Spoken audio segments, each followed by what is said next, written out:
Hi, I'm Steve Hassan, and I'm absolutely delighted to have with me today Mick West, who is the author of Escaping the Rabbit Hole, How to Debunk Conspiracy Theories Using Facts, Logic, and Respect. Mick, you had contacted me for an interview, and I really loved your work, and I wanted to dive in, and I read the whole thing.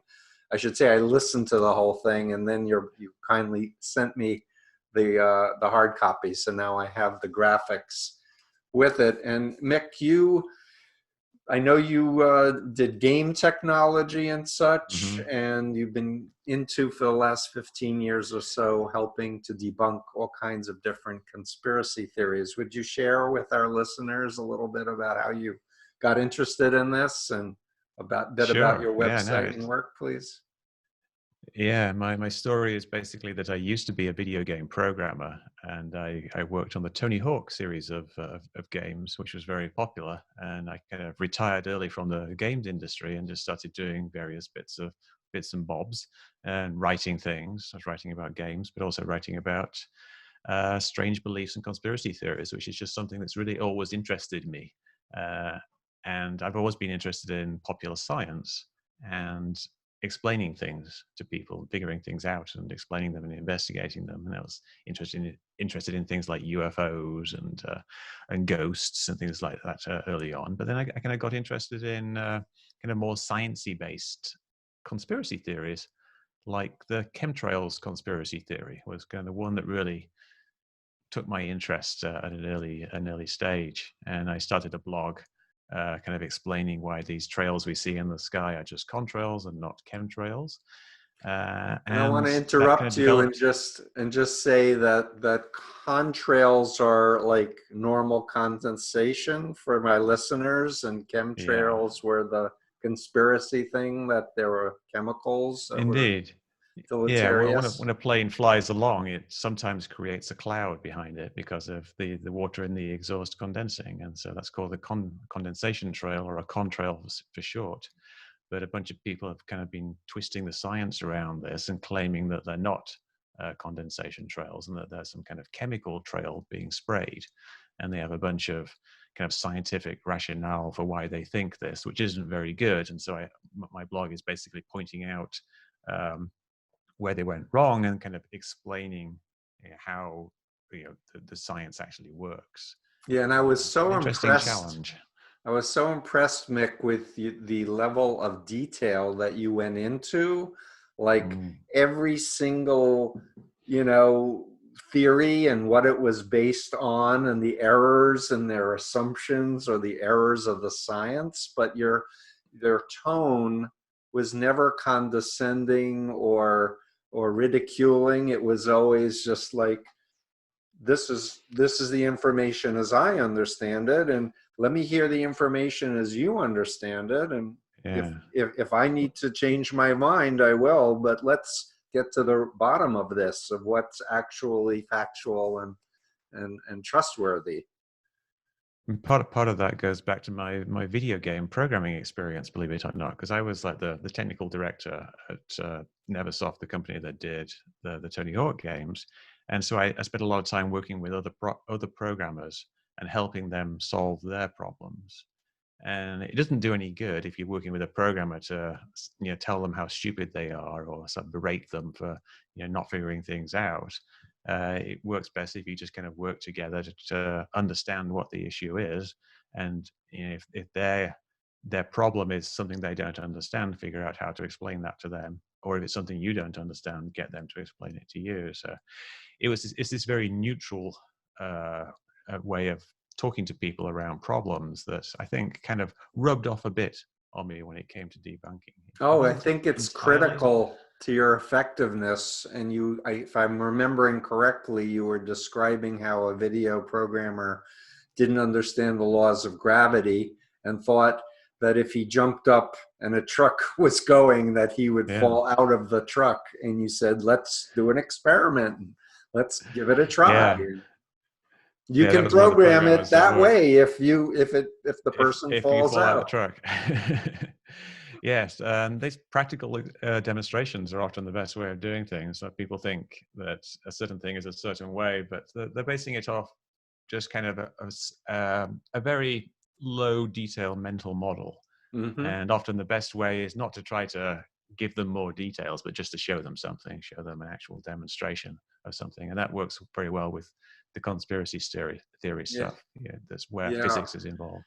And I've been doing this work for 44 years of helping people in destructive cults, and many of them had conspiracy theory bases of their ideologies, like Lyndon LaRouche cult or Mm. Scientology, just to name two. But it was so in, interesting for me and refreshing for me to meet someone from a completely different angle, but there was so much overlap, and that you had arrived at similar conclusions of what worked for you in helping people, and my conclusions of Yeah. what has helped me to help people.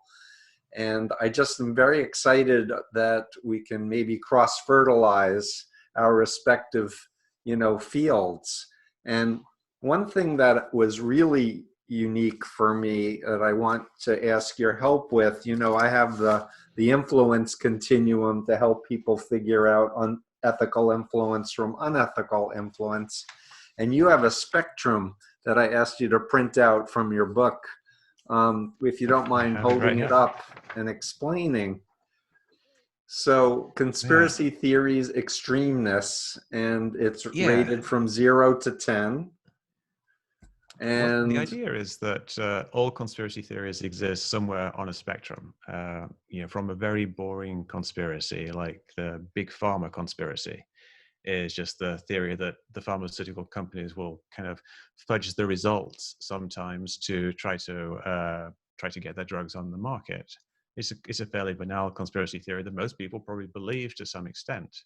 Then you get more extreme conspiracy theories, like say JFK was assassinated by someone other than Lee Harvey Oswald, or as well as Lee Harvey Oswald, and that itself spans a range. There's fairly banal ones, like perhaps he was encouraged to do it by the mafia or something like that. It's a very boring version of the explanation. mm-hmm, And then there's like the second shooter versions of it, and then there's the second shooter was actually the CIA, or it was it's the I don't know the Russians or something like that. mm-hmm. And then you get more and more extreme along this spectrum, and you'll notice that a lot of them kind of span a long way. Like the chemtrails one kind of spans from down here. That I guess that would be like they're doing weather modification without telling us sometimes, to all the way to the spraying mind-altering chemicals to I don't know, to change everybody's personalities or to implant them with microchips. Now, the spectrum. The interesting thing about the spectrum is that everybody who believes in conspiracy theories has a line on that spectrum somewhere. And it's different for different people, and it's Yep. kind of doesn't necessarily slice through all these in exactly the same way. But they have a line where, on one side of the spectrum of that line, they think that everything is a sensible theory, and on the other side of the line, everything is just silly nonsense and disinformation that's just designed to confuse people. Right. And knowing where that line falls is really important when you're talking to people. You want to focus your conversations around the subjects that are on that line, not around things that they think are so obvious everyone believes them, or things that are a bit further along that they think are ridiculous. Things where there's actually some room for maneuver when you have a discussion. But I love this, and you're customizing the approach by the person and where they Yeah. delineate themselves. So I'm thinking, can I do this with religious cults or political cults, and get people to say, no, this group is completely nuts and crazy, but my group isn't. I don't know. I'm still trying to think about how to apply Yeah. it. Although the easiest thing right now is just to show the conspiracy spectrum and ask them what they think. Do you believe in David Icke and the reptiles are actually controlling, all of the resources, or the Yeah. flat It's, Earth? it's, I didn't know anything about the flat Earth believers, and you covered that in great detail. That was very helpful for me. you have to be careful with kind of pigeonholing an individual conspiracy as being at a certain point on the spectrum. So if you say, like, these people are, the moon hoax people are crazy, because they claim we never went to the moon. There's actually variations of extremeness within the moon hoax. Some of them just think that just the first mission was faked, and some of them just think that some of the video from the first mission was faked.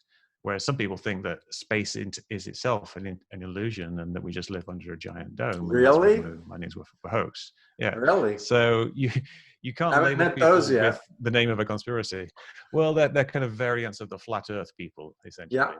Obviously, if you're a flat Earth believer, then the moon landings have to be fake because the moon doesn't exist. It's just a shiny disk in the sky that's fixed to the firmament.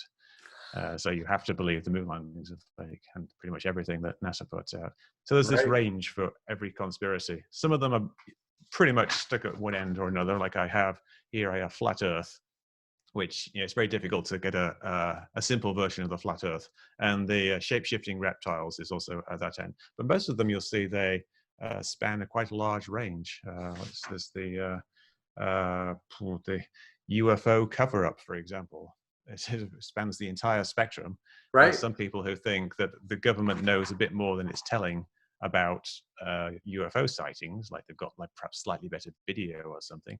And then there's Yep. people who think that there are underground bases with aliens living in them underneath the Arizona desert. Right. So, there's so many questions I want to ask you, but another compliment I'd like to pay to you is just that you have a very step-by-step, respectful approach, and you're coaching people how to talk to their friends, because that's Mhm. something I've realized is that people are going to be more likely to listen to a friend or a family member they like and trust than a stranger, such as myself. And you're coaching people to be patient, not try to do a knockout punch in a single conversation, and realize that some of these beliefs have taken years to kind of implant themselves, and that over time, and that's another thing that I like that you say, which I say too, which is have hope that people are open to change at the right Mhm. time, in the right circumstances, with the right evidence, and to keep Yeah. at it, keep the relationship going with them. Yeah, I think a lot of the times people fail in trying to change someone's mind or bring them back out of the rabbit hole because they give up too early. They get frustrated, and they back off because they think this person is never going to change. If you talk to someone who believes things like 9/11 is an inside job or something of that ilk, then they get quite angry with you for doubting their beliefs, and they get frustrated because you don't understand what they are saying. They think that you are some kind of brainwashed sheep, and it can quickly escalate into this adversarial relationship.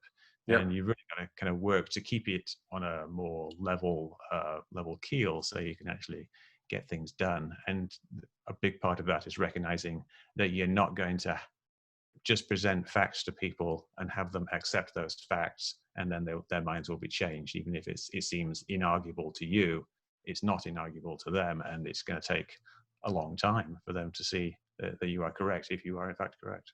Right. And for me, with so many of the cults that I've dealt with over the decades, it was not refuting the ideology that helped my clients to make the shift. It was teaching them, sharing my story of how I got into a Korean fascistic cult, and how I reacted, to my family and friends who said I was crazy or brainwashed, etc.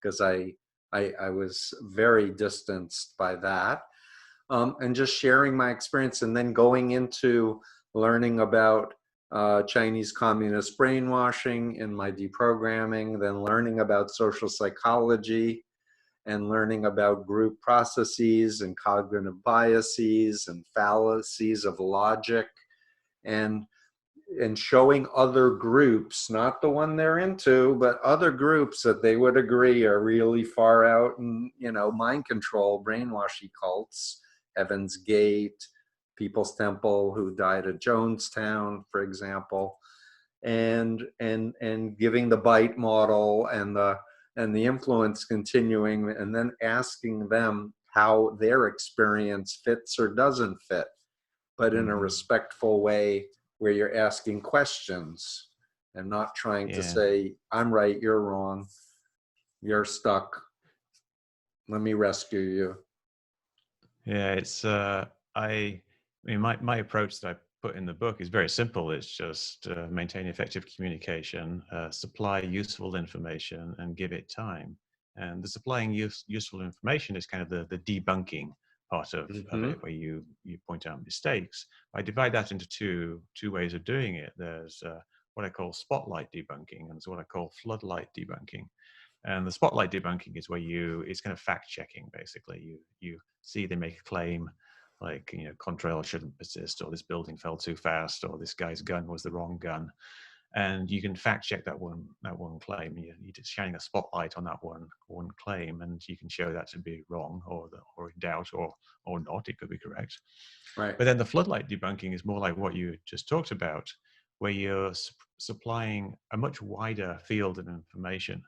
And this wide field of information, stuff that they might have missed, stuff that they might have just got wrong, and you can fill it in a bit more, provides all this context, and it provides foundation for thinking in which they can essentially help themselves out of the rabbit hole. And things like former believers giving their stories is very important, and shining the floodlight onto an organization, showing the things that an organization has done that they might not realize is also very important. So, the floodlight approach is a very important one, especially if it's something that's going to take a long time. You can't just be like sharp shooting these individual things as they come up. It's like that's whack-a-mole, right?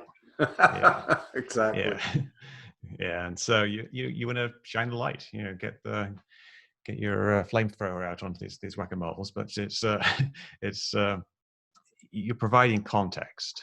Right. Like I do things like I say, you think there's this big conspiracy of a few guys in a room somewhere running the world.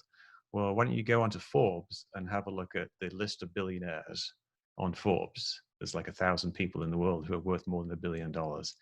And you start going through that list and you see the huge diversity of people from different backgrounds and different countries, and different ways they made their money in different industries or finance or whatever. Right. And when you see this list of 1,000 people, it really gives you perspective as to how could 1,000 people be all getting together, all these different people, how could they be getting together? Because people have this almost like a cartoon-like idea of this grand Illuminati conspiracy that's running the world, when the reality is really there's a lot of people who are kind of running the world, and they're not running the world in a deliberate, planned way where everything happens for a reason. The world is a fairly chaotic place, and there's a lot of people involved at the top and in the middle who are actually having an effect on that. Yeah. And No, I totally agree with you. I want to go in two places right now. So let me just comment about. I appreciated in your book stories of former members or former believers, and several of them have gone on to want to help other people out of that rabbit hole too. And that's another parallelism with people who've worked in the cult field, is that really the experts in the particular group are the ones who are former leaders who've spent years, who know the doctrine inside and out, who may have known the leader himself or herself directly, and kind of letting them have a voice and kind of amplifying that.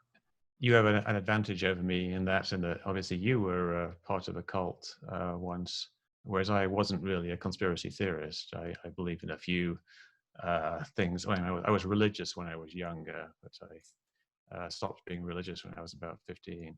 But I don't really think of that as being the same thing as a conspiracy theory. So I don't have that background of myself escaping the rabbit hole. Right. I've talked to a lot of people, and there's certain commonalities in their experience that you can learn from without having gone through it yourself. But I also kind of feel like you have an advantage over me because you're like, I've had my success. I made my money. I'm doing this not to make any personal gain, but just to help others. So I have no agenda. Nobody's influencing me, even though you're attacked as a shill. I'm attacked as a shill, or as someone with a Yeah. another agenda. In my case, I'm a mental health professional. So with Scientologists, they're trained that all mental health professionals are evil, and they want to lobotomize you and give you drugs, which I can't prescribe anyway. But I have bias because I'm doing this as a profession, and people pay me and hire me to help them, so I have that bias. But ultimately, all mind control groups want to attack critics and former members. They want to minimize them, sometimes make up black PR about them, in order to try to keep a hold on their true believers. Yeah, and I get attacked as being a paid shill, even though I'm not, and that's a difficult difficult thing to rebut because what am I going to do? Like show my bank statements to everybody? Uh, I mean, you can actually go and you can find some old like stock option things that are registered on the online. The federal system has these things, so you can see that my backstory is correct, unless it's Right. all just some kind of plant. And my name's actually there on the Tony Hawk game. So, I did these things and I retired from the industry. And people still say that because I do all this debunking, it means I'm a professional debunker simply because I do so much of it. So that makes me a professional. And then I have this, apparently I have I don't know, a desire not to be wrong, and so that prejudices me against being wrong, which is good, I guess. I think they would say that it prejudices me against admitting I was wrong if I later discover I was wrong. But no, I want to be right, which Yeah, doesn't me mean I want too. to pretend to be right. I want to be actually right. So if Yeah. someone points out something that I got wrong, I'm all over it. I would instantly, explain, to everybody what I got wrong. And I do that quite often. I quite often make mistakes in videos, and I post little corrections. Like someone pointed out some technical issue with one of my videos recently. Like I was describing some effect as being a software effect when it actually might have been a hardware effect. And so, straight away I was like, yeah, that's good. And I did a bunch of research and then posted the correction. So yeah, Yeah. I'm all about corrections. Yeah, that's wonderful. And I've seen that been on Joe Rogan a few times. Mm. I was on his show in 2015. Was he interested in the rabbit hole himself at some point? He was, and he still is. Joe used to be much more of a extremist. He was much further along the spectrum. And he was somewhere around here in the moon hoax. He Mm, actually thought that the moon. I think he originally started thinking that the moon landings were entirely faked. really? Then he kind of modified his thinking over time, and now he just thinks some of the photos might have been faked. So he still doesn't want to let it go, and he's a bit of a fan of Bigfoot, so he doesn't want to let that go. But he used to be a lot Bigfoot. more into this. I didn't Yeah, know. it's just one of his favorite theories because it's kind of a physically based thing that might actually be this cryptid, this strange ape somewhere in North America. Seems Mm, unlikely, but it's a fun thing to believe in. I see. But yeah, he kind of changed his mind on a lot of things after he started doing a show called Joe Rogan Questions Everything. And this was going to be like a kind of a weird science type thing where he would go and investigate things like some island is making a weird noise, or he did one on the chemtrails, and he did on Bigfoot as well. And he said that after he went out and did these investigations, he ended up talking to people on both sides of the fence. So he would talk to scientists, and then he would talk to the people who believed in the theories. And he very, very quickly realized that the scientists made a heck of a lot of sense, and the believers in these strange theories were Right. not making very much sense. And this, I think, really dragged him out of the rabbit hole because not a lot of people have that experience, No. being able to talk to experts on all these topics. But yeah, No. he was out. He's kind of getting a little bit back into UFOs right now, Uh-huh. but I've hope for the future. I think he'll see the light eventually. So all I can tell you is about UFOs is that one of our close personal friends imaged the black hole. He's Mm. Shep Dolman. He did a great TED talk about it and everything. And we have dinner and our families get together. And he said from his understanding, the mathematics suggests that of all of the billions of places out there, to think that we're the only intelligent life form, it seems ridiculous. But Yeah, it he does. never said that there are, Homo sapiens or people who can speak with their mouth or anything like that, but just the opposite of this anthropocentric kind of notion that, Mm. Earth is everything. And Yeah, it's a big universe, and there's almost certainly some type of life out there. It would seem ridiculous otherwise, and there's no real good rationale for suggesting that we are the absolute only life in the entire universe. I It think could be there that are life is billions very, of very rare. universes, if I'm not mistaken. But anyway, I want to get back to something more practical, if I may. And it has to do with our current political Mhm. situation. And I want to just kind of hone in on my observation that people who are big conspiracy theorists, that there's a deep state and this cabal that Hillary Clinton was in, etc., that they all seem to minimize or ignore Putin and Russia.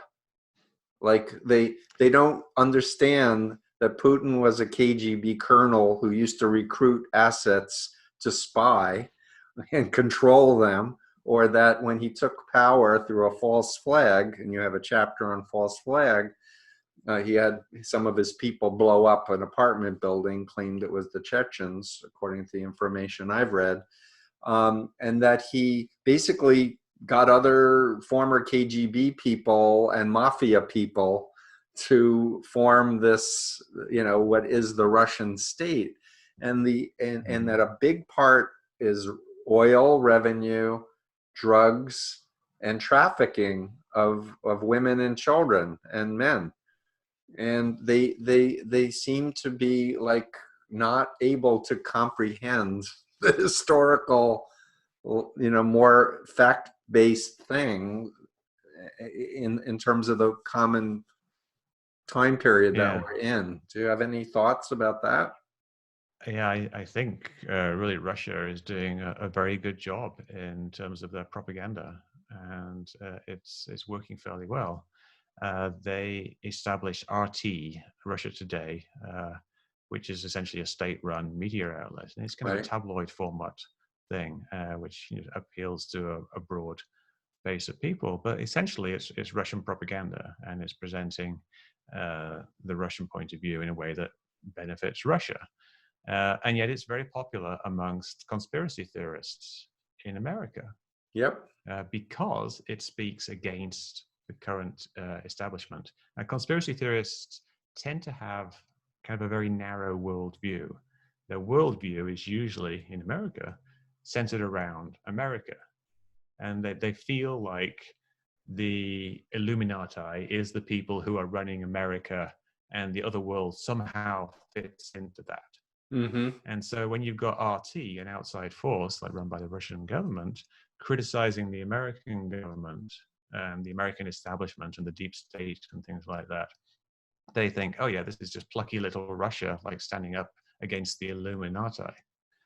When really, I think it's much more likely that this is just Russian propaganda that says, that America certainly has its problems, but it's not run by the Illuminati. It's just this big chaotic mess of corruption and incompetence.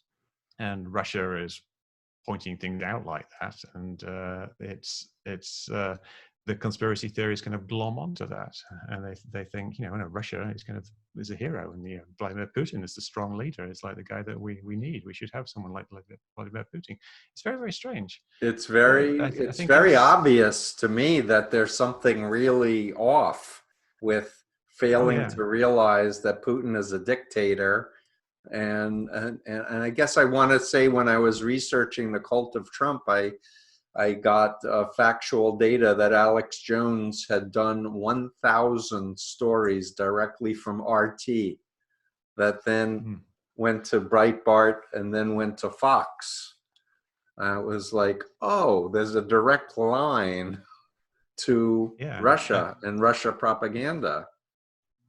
They directly promote a lot of conspiracy theories. There's one conspiracy theory that just before 9/11, $2.3 trillion went missing from the Pentagon. Now, $2.3 trillion is slightly larger than the entire federal budget for that year. Mm-hmm. So it's kind of literally impossible for that to happen.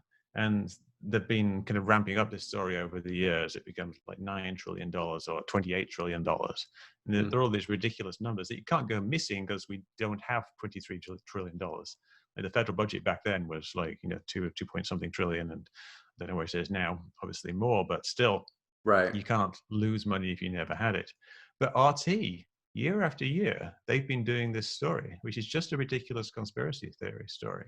Right. And they kind of tacitly tie it in to things like 9/11 and say, oh, just before the attack on the Pentagon, they were doing an investigation, and that happened to be the room where the plane hit, which is all just complete nonsense. I mean, the money wasn't missing anyway. It was just an accumulation of accounting errors, which wasn't actually missing money. It's just that every time they had to do an adjustment, they added that together, and it wasn't actually missing money. It's a complex thing to explain, which is part of the problem.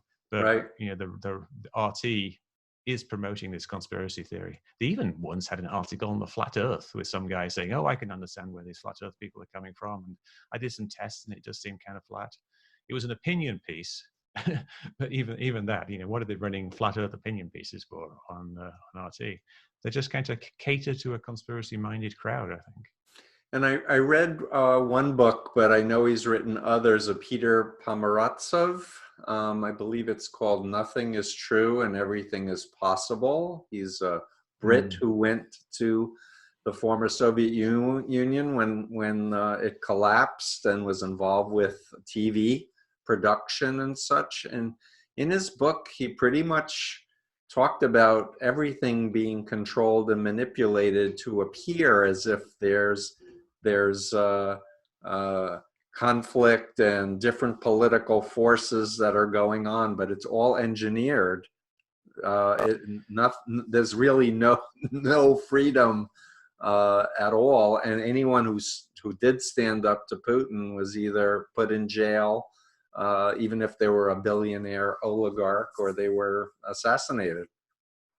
Yeah, it seems pretty clear that it is essentially a dictatorship, but a dictatorship of him and his close friends. And I think it's, in a way, we've got a kind of a normalization of that type of thing, where it's almost seen as being a good thing. It's like, you look at in Turkey with Erdogan, and Yes.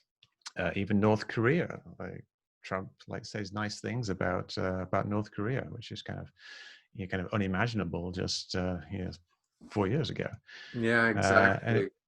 it's this strange normalization. It's kind of worrying in a way, because what you're seeing is essentially the rise of authoritarian dictatorships and fascism, Exactly. and people mock you if you bring up things like that. Sometimes they say, "Oh, they're not fascists; they're just efficient leaders." But people said that Mussolini made the trains run on time, and that Hitler was great for the economy and things like that. But then it didn't end out very well. And Trump was a fan of Mussolini. Indeed. So we could talk for a really long time, but I feel like with the COVID pandemic issue, I would love to just hear your thoughts about what you're seeing, what you think, and Yeah. if there's any suggestions for constructive ways forward. Yeah, well, when the COVID thing started, there was one thread started on Metabunk, and then after a few days, I realized that this was going to be a very big story. I need to It was going interrupt to you affect a and lot of say to people. my listeners, metabunk.com is your website, which Yeah. is a forum where people can ask questions, get answers, and you have a community that helps answer questions too. It's not just you. Yeah, that's right. It's me and a bunch of other people, and people with similar interests. It started out from the chemtrail folk, and just kind of grew into the other areas of interests. But every time like a big story happens, I quite often will start a little sub forum, so you can keep all of the discussions together. And so I started one for the coronavirus, for COVID-19. And that's very quickly become the most active forum on my site, just because it's on everybody's mind right now. So I knew it would be a big deal. Whenever something big happens, it doesn't matter what it is. If it's a big story, there's going to be conspiracy theories around it. And something like this, where the effects of the coronavirus become politically polarizing, because you have this trade-off between what's good for society and what's good for individual freedoms. And so you get an ideological divide, which is both a real thing in that people have different ideological divides, but it's also something that's promoted by the politicians. So they will push one side or the other, and they will demonize one side or the other.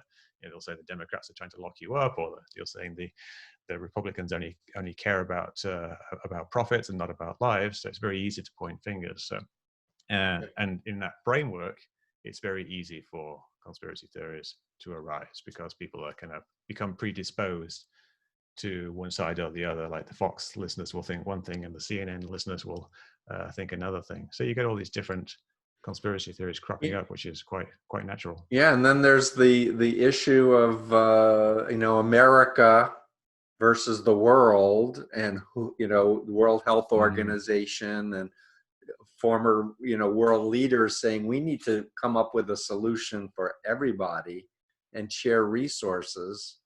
And then the popularists or the nationalists who are saying no, leave them to their own issues, we need to deal with only for us, which makes no sense with a microscopic virus. Yeah, and that kind of ties into wanting to blame somebody as well. And people, there's a natural kind of xenophobia, where people like to blame an outside source. So some people want to point the finger at China as being the cause of all the ills, when obviously there's a variety of factors. Even if there was some wrongdoing on China's part in early reporting, it probably wouldn't have made a huge difference in the eventual spread in the United States, because we were so ill prepared for such a thing, and the response has been so piecemeal. But people do like to blame outside. Yeah, and I heard that China is developing their own disinformation story, that it was America that planted the virus there. Yeah, and then conspiracy theorists within America take that story as being true, and then say, well, look, it was obviously created by the Americans, and then they gave it to the Chinese, and then it just becomes this big convoluted mess. And there's really no real evidence for these things, but it's quite easy to spin a story up and have some traction. You just got to look at the Plandemic video that went the rounds like a week ago. Yes, I looked at that.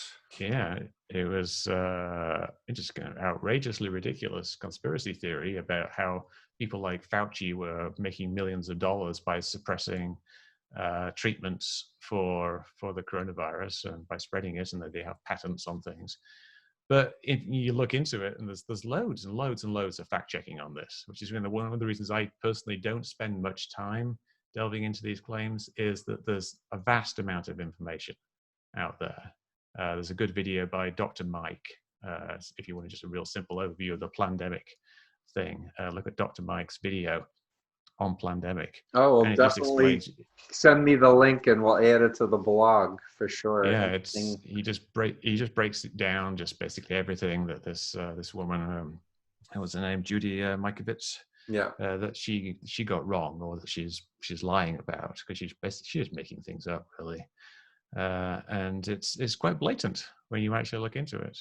And yet, if you only look at that documentary, if you're the type of person who hasn't really been following the science, if you just look at that documentary, it sounds like a really compelling case for whatever she's saying. And that's the problem with videos. The problem with videos is that it's if you set out to make a case like you're a lawyer, you're making a compelling case, you make a documentary which just focuses on the things that support your case, it's actually quite easy to convince people if they don't look at other things. So people, if someone brings that up to you, or someone in your family tells you Yeah. about it, then say, yeah, I'll watch it if you watch, say, Dr. Mike's response, and maybe we can watch them together. Because if people are just left to one side or the other, then they're not going to move from their positions. You got to try to get people to just consider both sides.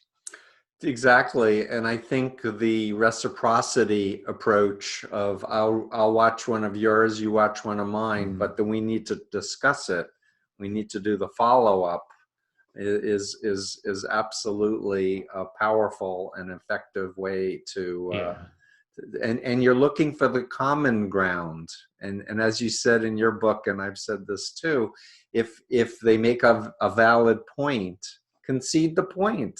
Like your ego should not be relevant to the bigger picture of like what's the central points that you're trying to convey. Yeah, and a lot of the concerns that people raise are either in totality or at root based on some kind of real concern. Like there's problems with the way the healthcare system is financed, like Medicare, Medicaid. If a patient goes into a hospital and they get coronavirus, the hospital gets, I think, $17,000. And if they get put on a ventilator, the hospital gets $39,000.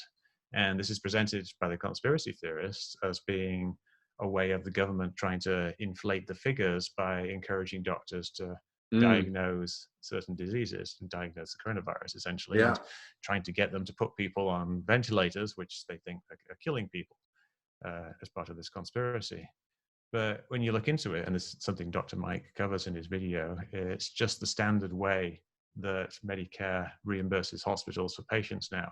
They used to do it on an itemized way, where every little thing they did had to be written down and accounted for and justified, and then they would submit this long bill to Medicare, and then they get reimbursed.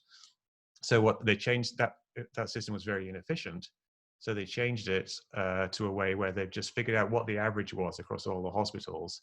And they figured out every time someone got coronavirus or someone needed a ventilator, it would cost $17,000 or it would cost $39,000.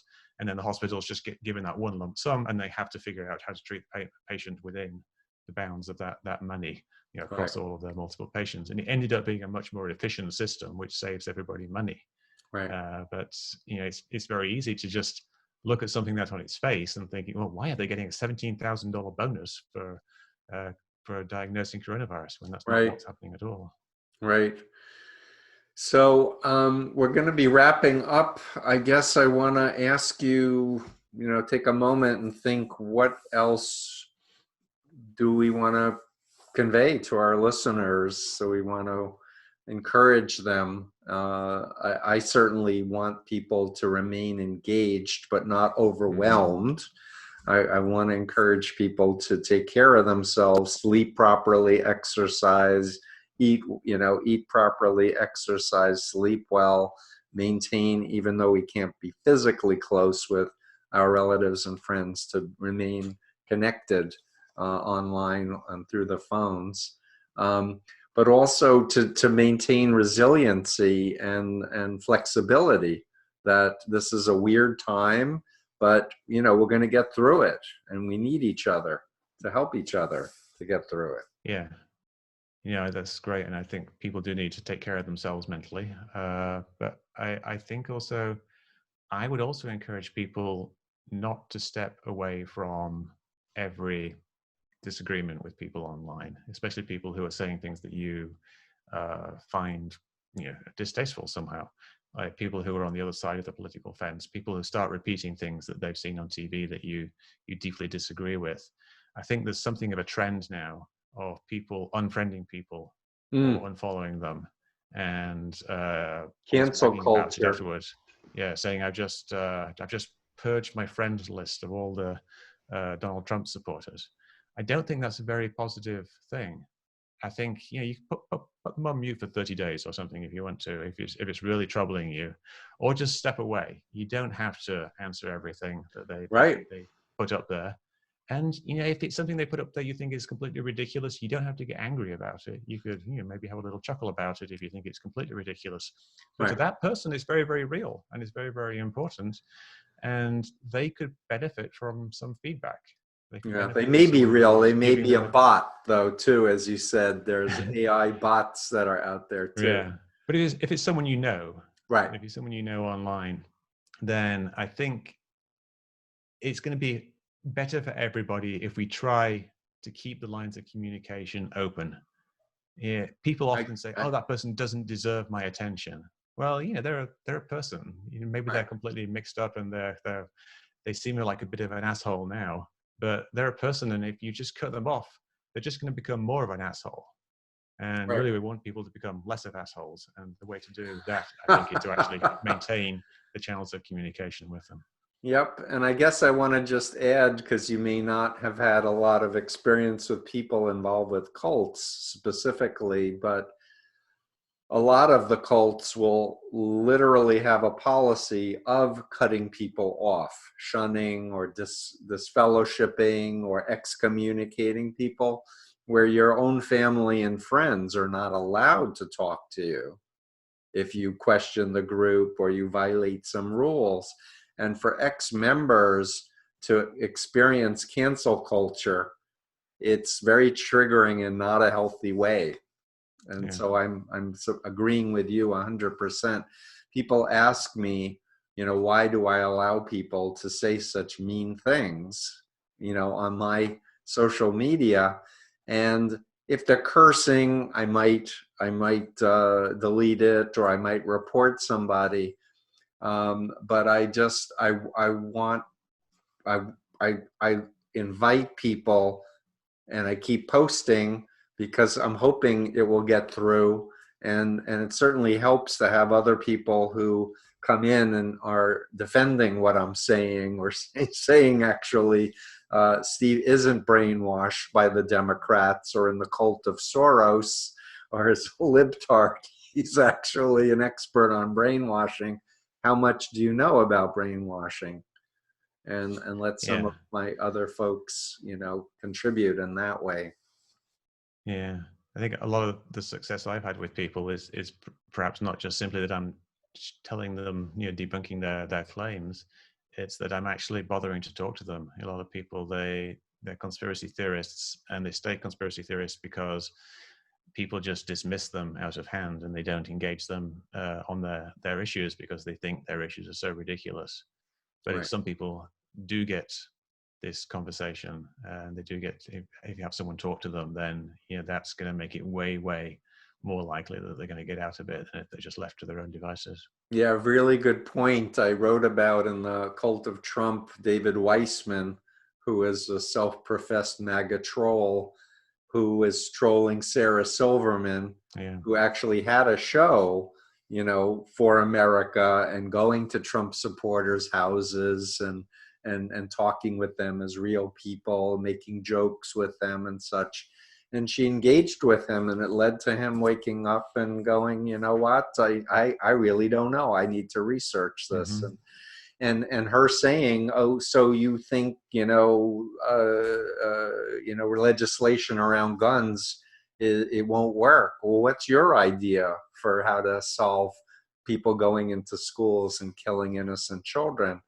And because she asked him his opinion, he thought about it, and Right. and the fact that this famous celebrity was taking the time to ask him these questions, and it really touched him, and it was Yeah. powerful.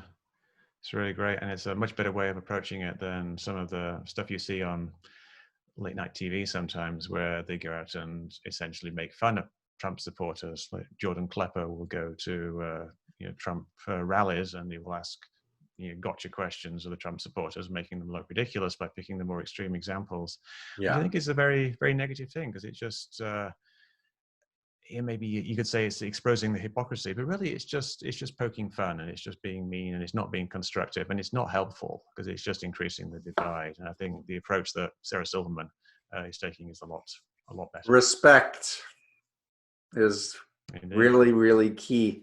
And I want to thank you, Mick, and for your good work. And definitely going to come visit your website and learn and watch the interactions and such. And Yeah. I really hope more people will know of your work. And I actually bought this on Audible. You didn't read it, but somebody with a British accent who did a pretty good job did it, and I'm really glad that that you reached out to me. Thank you, and I hope we'll stay in Yeah. touch. Yeah, thank you very much. It's been an interesting couple of conversations, and it's quite amazing how much overlap that we do have in the way we approach similar types of problems. Yeah, and I'd love to try to connect you with like an ex Lyndon LaRouche conspiracist, member, cult member, and an ex Scientologist maybe, and maybe it will be some interesting other angle that you can Yeah, incorporate in your bigger indeed. work. Yeah, and my So next book I'm gonna will say get into it. thank you now,